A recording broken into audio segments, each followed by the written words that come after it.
Hello. To continue on in this series of blogs and videos about getting things done, I'd like to conduct a little experiment with you. This is from David Allen's book. You need a pen and paper.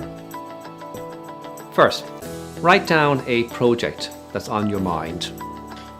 Big or small, business or personal, makes no difference. Something that's on your mind right now. Write it down clearly, what it is. Got it? Good. Now, describe in a single sentence your intended outcome. What's the successful outcome of this? In other words, what would have to happen for you to check off this project as being done? Okay? Now write why you want this to happen.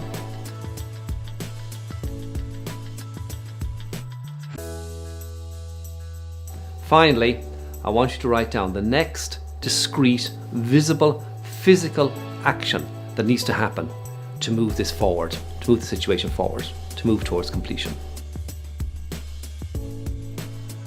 Got the answer to that? Good. Now let me ask you a question.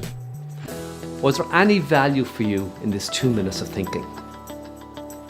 Did you experience a tiny bit of enhanced control, relaxation, focus? Are you feeling more motivated to actually do something, to take that action, do something about the situation? If your answer to those questions is yes, then you had the same experience that I had. I want you to imagine that motivation magnified 1,000-fold as a way to live and work. So what changed in the exercise? What happened to create this improved condition? The situation is no further along, at least not the physical world. What happened is that you acquired a clearer definition of the outcome desired and the next action required. And what created that? Thinking. Simple as that. Thinking, but thinking a different way. So let's look at what David Allen suggests in his book, Getting Things Done. And first, let me just read to you the review on Amazon, their own review of the book. And they say, our ability to be productive is directly proportional to our ability to relax. Only when our mind is clear, our thoughts are organised, can we achieve stress-free productivity.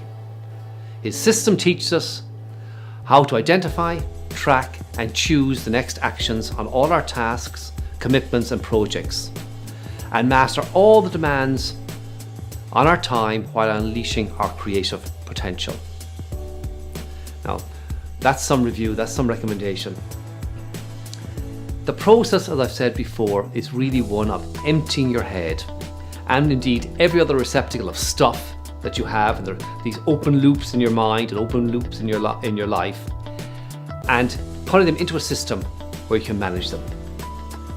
Now, stuff can be as varied, as I mentioned before, as varied as a piece of paper, notes to yourself, notes from other people, emails to respond to, phone calls to respond to, lists of things to do, somebody badgering you to clean out the garage and you made a promise to do it, promises to your partner and kids, financial obligations, and so on. Basically, it's all the commitments that you've entered into, whether knowingly or not, consciously or not, with yourself or anybody else. Once you've collected all this stuff in a system, you then simply have to make a few decisions. So what is it? What needs to be done about it? When does it need to be done? And so on. And remember, we mentioned earlier, David Allen recommends the 2-minute rule. If it can be done within 2 minutes, take the action now. David Allen suggests, and I agree, that you need to be ruthless and regular about the collection, centralization and processing of tasks and data into discrete categories of actionable items. This means you know what the outcome is going to look like, you know what you're committing to, and you know what the next action is for everything. To do this requires front-end decision making. I've mentioned it before, let me reiterate it. Front-end decision making means that every single input that's presented to you, you take it up and you deal with it and you make a decision. What is the next action? And the action, by the way, might be I'm going to do nothing about this. I'm going to forget about it. I have no interest in it. The action might be I'm going to delegate it to somebody else. or the action might be I'm going to deal with it immediately. Nothing gets picked up and put back down. Everything gets picked up, gets dealt with, and goes into your system. This sounds very, very simple. People say it can't be as simple as that, but it is as simple as that. You convert everything into a next action. In building your system, of course, the goal is to have a system that presents all these actions to you in a way that you need them, at a time that you need them, in a place that you need them, and so on. David Allen in his books goes into a great deal of detail on how to actually implement the system. I'm going to shortcut it a bit for you, even though I've already recommended that you acquire and read the book yourself. But I am going to shortcut in the next video, and I'm going to talk about my own system, how I've taken David Allen's concepts and how I apply them in my own life and in my own business to manage my affairs and manage my life. And I can attest that I have nothing on my mind. It's worth saying this. I have nothing on my mind. I have a system that I trust 110%. Everything is in it, and there's nothing on my mind, so I'm free to address whatever's in front of me that needs to be dealt with. And that's where I want to take you to, and we'll discuss that in the next video. Just before I go, I'd like to read a couple of quotes to you on a lighter note that might spur you into action.